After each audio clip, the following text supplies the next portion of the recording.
Hello and welcome to the Microsoft Megabyte for May 6th, 2021. This week, we're here to talk about upping our game in terms of product knowledge, demo skills, and just getting that deeper understanding of all things Microsoft at retail. So, in other words, we're talking about the return of Discovery Expo. Okay, and to help us navigate these waters, we have the one and only Tyler Chandler on the show. So, I really can't think of anyone more deeply involved and connected with Microsoft product knowledge and demo skills at retail. So, thanks so much for joining us to talk about Discovery Expo, Tyler. Oh, wow. Thank you for having me. That's a tall order. Hopefully I can live up to it. Well, I asked, as you know, I asked you to write your introduction. And so you just pasted that information that I just read and you wanted me to read it verbatim. So I can't understand why you'd be confused as to what I just read out. Well, you don't want to teach people how the sausage is made, Brian.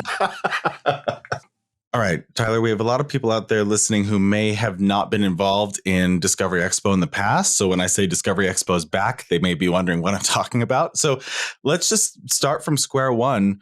What is Discovery Expo from your vantage point? Yeah, great question. The Discovery Expo at its core is an interactive learning platform, and because it's obviously been created by the North American community of Microsoft Master Trainers, it goes without saying that it's going to focus on in evangelizing Microsoft's ecosystem of products and services. I think what makes it so unique is the way that we approach that task. I think we've all been at some point in our careers on the receiving end of a traditional e-learning journey where you have this itemized list of courses you have to go through and take them, and it can be a little bit stuffy, a little bit boring to do.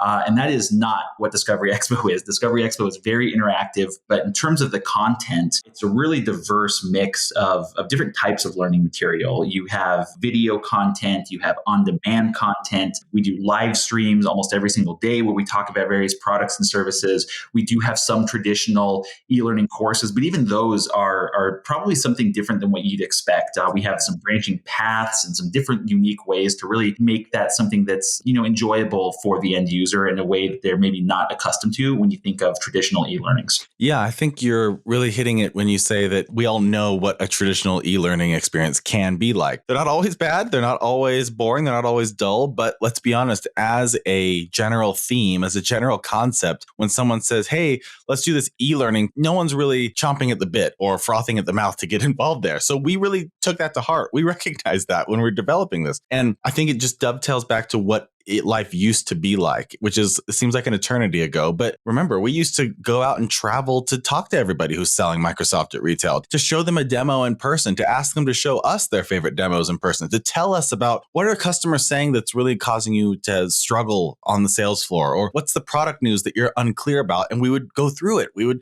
show it. We would demo it. We would practice and role play. And now here we are. We got to try to do as much of that as possible from a distance and from a remote learning situation. So we're very proud of those kind of implementations that Tyler talked about to make it genuinely engaging, to make it genuinely useful to anybody out there who's representing, selling, or influencing Microsoft at the store level. Yeah, I think that's you bring up a great point, right? And, I'll protect the names of the innocent here, but I used to work for, a retailer before I came over to Microsoft. So I was the end user for these sort of events in the past. And I remember Microsoft would pull individuals from retail stores together in our corporate offices across the country. And we would do just what you mentioned, right? We would go through instructor-led training material and have this opportunity to really interact and engage at an in-person level. And we know that's been sorely missing throughout the global pandemic. Nothing we can do, obviously, in that regard. We need to keep safety top of mind. But Discovery Expo really evolved out of that original idea where we get together in the spring and in the fall to talk about back to school or the upcoming holiday selling season. And we found a way that we could still do that in a way that was both safe and I believe, highly productive.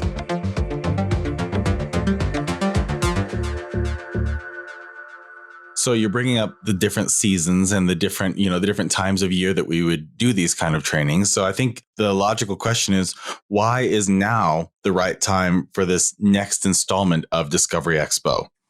I think it really leads into two different answers. And when we think of Discovery Expo at the planning stages, the first thing we try to get our hands around is, what is the theme?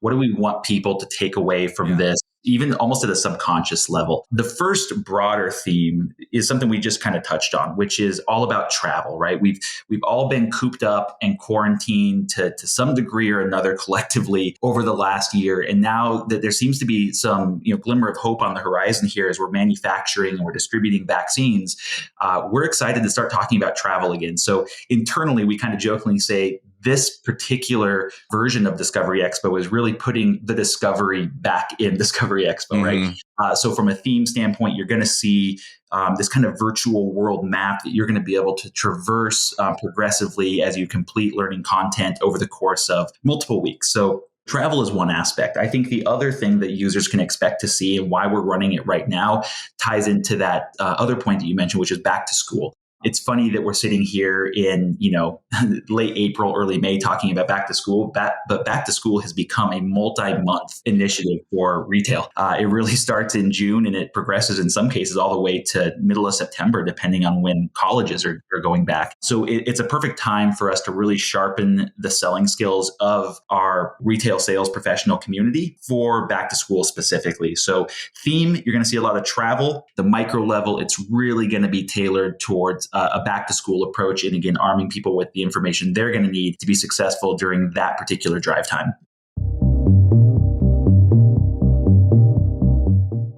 So if I'm out there listening to our conversation and I'm thinking, okay, maybe I'll give Discovery Expo a shot. This sounds interesting. What am I in store for? I mean, what's in store for me, I should say, in terms of I might be thinking, okay, so what? I log in and I get to hear, the 7 steps to selling Windows. And it's like, okay, well, woohoo. I mean, what does back to school training content on a virtual platform really look and feel like?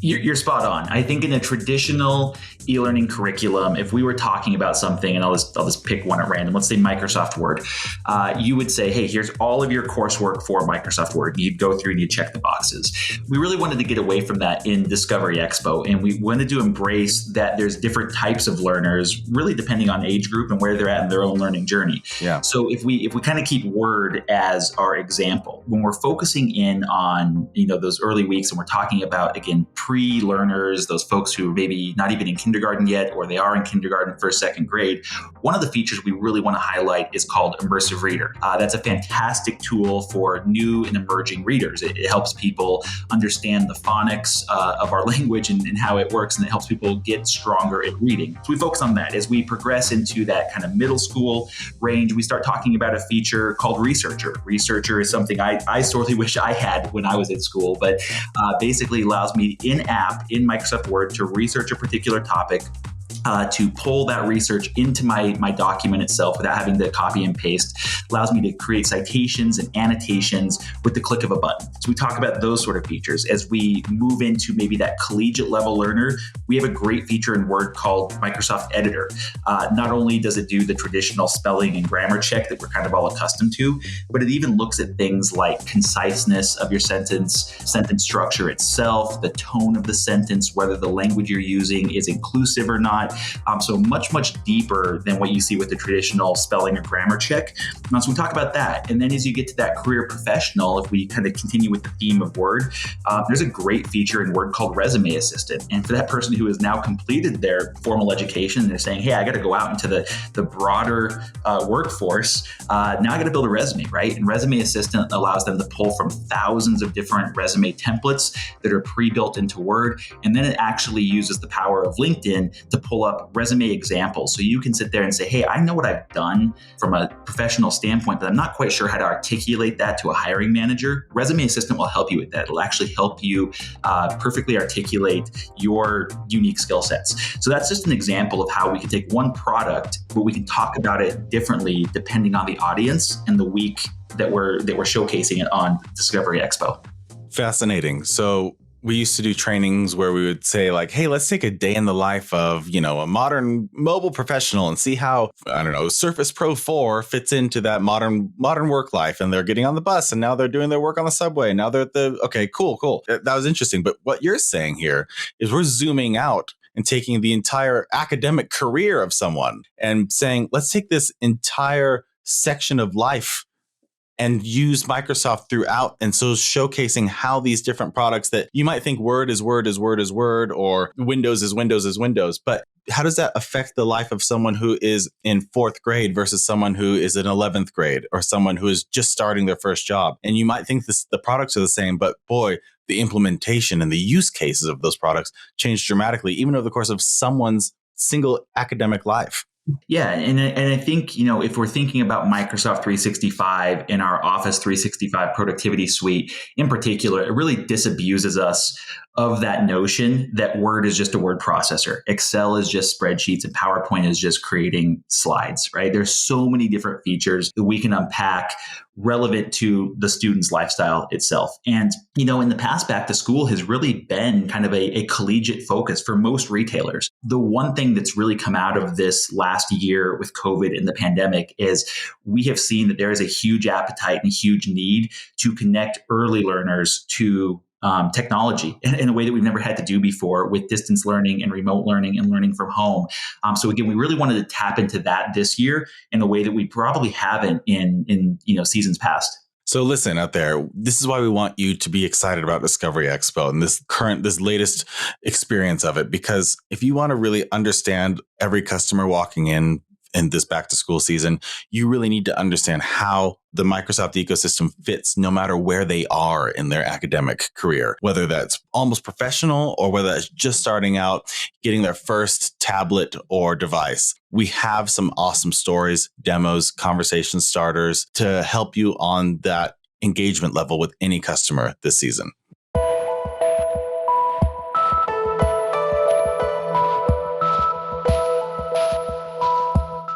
Okay, Tyler, we've talked a lot about Discovery Expo, what it is, the philosophy behind it, the methodology of creation, but where do I go to get to it? So I think everyone out there would want to know, when is it? How do I get to it? Where do I sign up? What do I do? And how do I succeed? What does it mean to actually thrive in Discovery Expo and do well? Yeah, absolutely. That's probably important information we want to get out there. In terms of the when, Discovery Expo will kick off on June 1st. So day after Memorial Day, we kick off and we run for an entire month. So we go June 1st all the way through May 28th. With respect to how you access Discovery Expo, there's really two different paths depending on who you are in the retail professional community. Most of our audience will connect to us through Expert Zone. So that's going to be expertzone.microsoft.com. And you go through that, it will have you verify your employment if you've never been on Expert Zone before. If you have already engaged with Expert Zone content, you'll be able to bypass that step and jump directly into Discovery Expo. One sub-segment of our audience comes from our partners at Best Buy. Best Buy actually has their own learning platform that is unique from Expert Zone called Learning Network. So those advisors who work at Best Buy will actually be able to access and reach Discovery Expo directly through Learning Network. Everyone else will go through the traditional Expert Zone route. And again, after employment verification, they'll be able to jump right into the Expo. And then once you're in there, once you're taking your courses and learning and engaging, do you have any tips for success? Do you have any tips for how to thrive and do well? And I keep hearing that there are opportunities to win prizes. Is that true? Yes, there is. That's the other way. We can talk about all this kind of abstract way to engage our audience, which is all great, and there's a time and a place for it, right? The other way we can engage an audience and get people excited is just give away a bunch of stuff.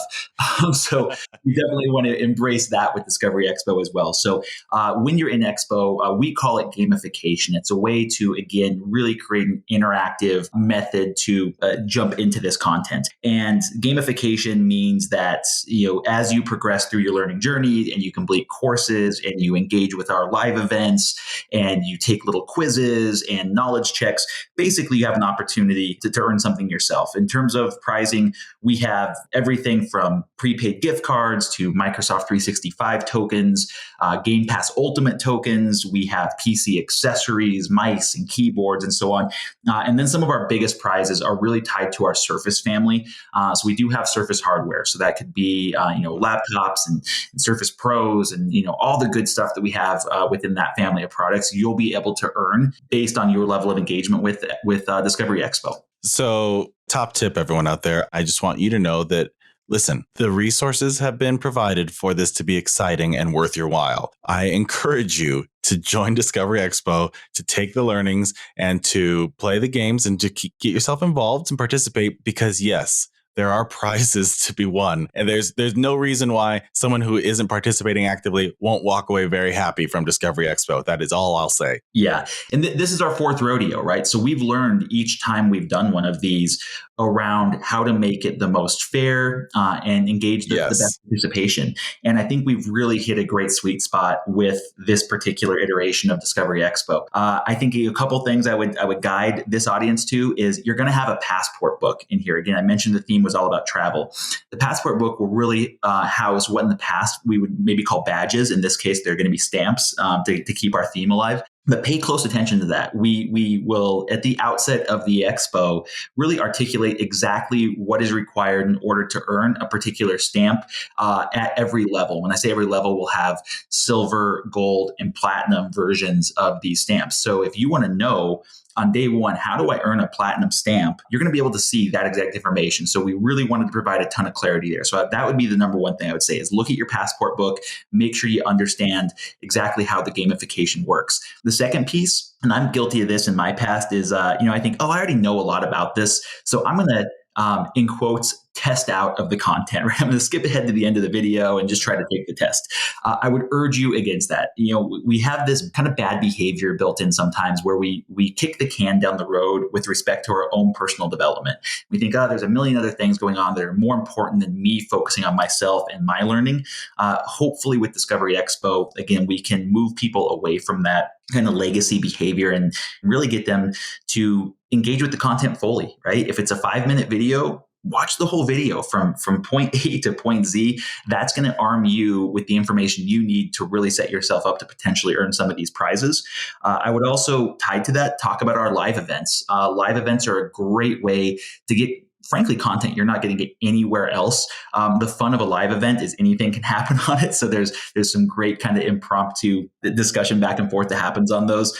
We love people to participate in those. If you can't, we understand, right? We all have jobs. We all have other obligations. If you can't participate in a live event, we do provide those on demand as well. But in addition to the traditional coursework, I would really encourage people to tap into those live events. And then lastly, I would say check back weekly. One of the great things about doing this as opposed to a one-day in-person training is it's spread out over the course of an entire month. So each week, different areas of the expo will be made available. So as you kind of traverse this digital map, you'll see new locales, and with those new locales, new learning experiences every single week. So we don't want this to be I clicked into it one time and I'm done. We want to engage our audience and entice our audience to come back week after week to get the full breadth of the experience. Okay. I mean, that pretty much sums it up. I think we have everything here in order to help everyone understand what Discovery Expo is and how to achieve in it. So thank you so much for your time, Tyler. And listen, Discovery Expo 2021, back to school. Be there. It's going to be so much fun. It is. We're so excited to have everybody there. It's the culmination of a lot of work.